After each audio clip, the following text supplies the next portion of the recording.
That's a fascinating thing with movies, because I'm learning this right now in stand-up comedy, and I think it applies to movies as well. But with stand-up comedy, when I sit down and write, I'm like, I try to get my ideas as clearly out as possible. My funniest ideas about how I feel in a funny way. But then when you go and perform it, then you realize that night to night that I think some audiences will need more information from you, because everyone's different places in life. So you say something like, yeah, they know exactly what you're talking about, they've been through it 100 times, fair enough. Other people will need a bit more massage, they'll need a bit more scene setting, simply because they live in a different direction, and that's perfectly normal. That happens with me. But I can do that with an audience every night, because I'm, talking to them. They're right in front of me, so I can see if they go, huh? So I can be like, okay, a bit more information here. But with the film, you write it, you show it to a couple of people, and then you hope for the best that other people will get it too. Like, that's a very unique dilemma. Yeah, no, you're made a very good point about people being at different stages in their lives and life experience, because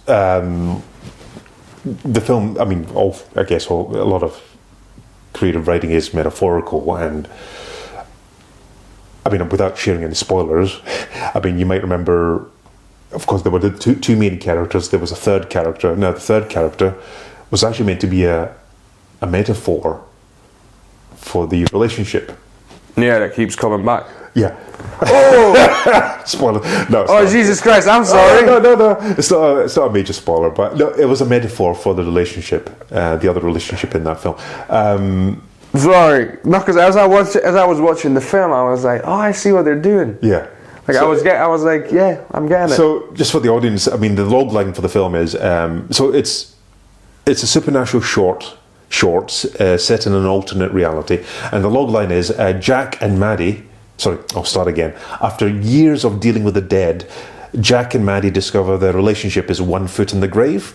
So, I think someone really gave a really good description of the film in the feedback. It was described as The Walking Dead meets Ghost.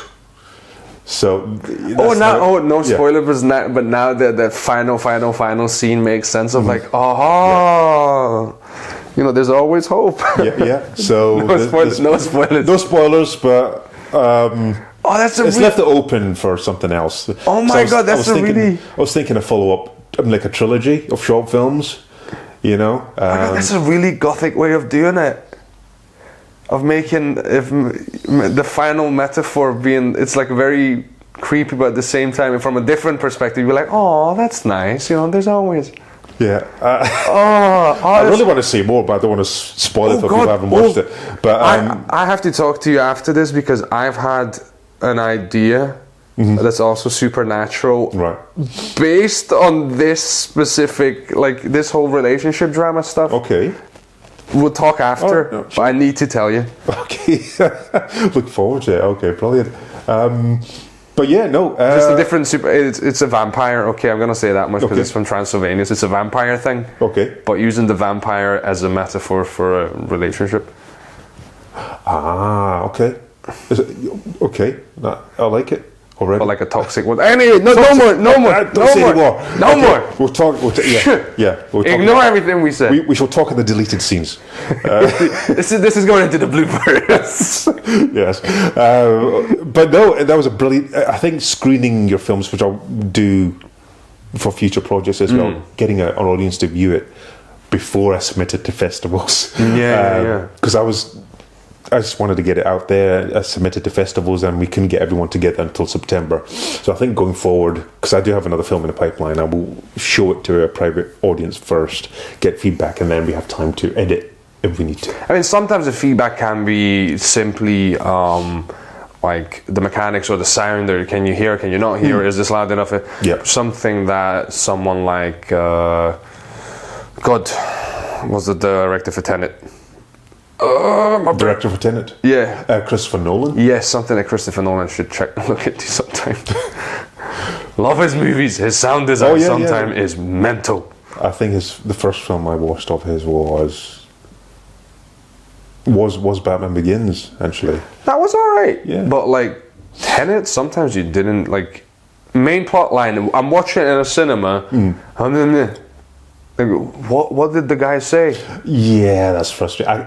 I've only watched it once in the cinema, and I can't. I vaguely remember it. It kept my attention, but yes, Like, Christopher, I love your work, but come on. yes, yeah. That is my personal opinion. Does not represent Cal's. Please do consider him for future projects. Please don't cancel my contract. Yes, no, I'm genuinely saying I have watched the film and I quite thoroughly enjoyed it. I love the premise, but I think that's the whole point of actors not making themselves clear on screen or even on stage. I think it's just a general thing I've found in some productions. You know, Yeah. it can happen. I've been guilty of it myself. I think someone once said to me, "Cal, enunciate." You know, I mean, my feedback from one of my gigs was he needs to work on mic technique. And I didn't normally get that, but then I just looked back at it and I realized that I'm quite animated, so I would turn away from the microphone as I'm talking. Yes. So now I'm like, Okay. no, Yeah. now it's this. Now I have to turn like this from now on, you know? So it's like that's little things, little technical things that comedians have to think about. it just reminds you of when you're talking to someone, you're walking down the street, it's a busy, noisy street, they're talking to you, but they'll turn their head mid-sentence, they'll go, so, you know, so you have no idea what they just said. It's like, can you just talk to me, not the traffic? Yeah, pretty much. Yeah.